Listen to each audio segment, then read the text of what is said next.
วใจผมว่างสุรพลสมบัติเจริญคัฟเวอร์โดยคนลุกทุ่งครับท่าน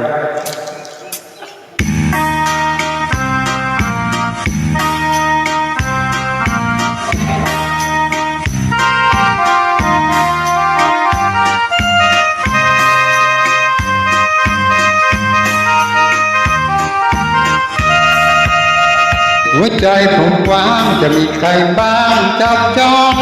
เปิดโอกาสให้คุณครอบครองมาจับมาจองหัวใจผมได้รับรองไม่เสียในหน้าแก้เสียแต่อย่างใดให้คุณผู้หญิงมาจองไว้แต่คุณผู้ชายผมห้ามจองหัวใจผมว่างมันดึกที่สร้างใครร้ายหากคุณมาจองกันช้าไปเดี๋ยวจะเสียใจที่ไม่ได้ห้อง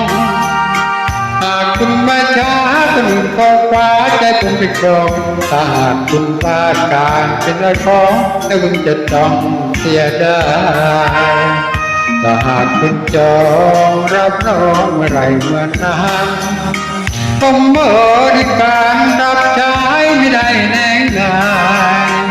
ยามกินจะป้อนยามร้อนจะพัดไทยคุณเหนื่อยคุณปวดผมนวดยังไหวให้คุณเป็นนายใจผมหัวใจผมว่างคุณมานั่งบงการให้คุณชี้นิ้วใช้งานแล้วแต่คุณนั้นจะคู่หรือคงผมขอรับใช้อยู่กับคุณนายที่ผมนิยมถ้าคุณเห็นเหมาะสมมาจองใจผมเป็นของคุณ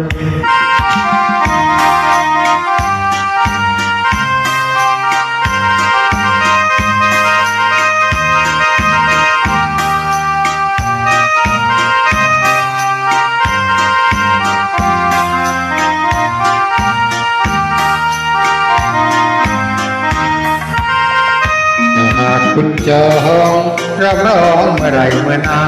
นผมบริการรับใช้ไม่ได้แน่นายยามกินจะป้อนยามร้อนจะพัดไทยคุณเมื่อยคุณปวดผมนวดยังไหวให้คุณเป็นนายใจผมหัวใจผมว่างให้คุณมานั่งบงการให้คุณชี้นิ้วใจง่ายแล้วแต่คุณนั้นจะคู่หรือคงผมขอรับใช้อยู่กับคุณนายที่ผมนิยมถ้าคุณเห็นเหมาะสมมาจองใจผมเป็นของคุณ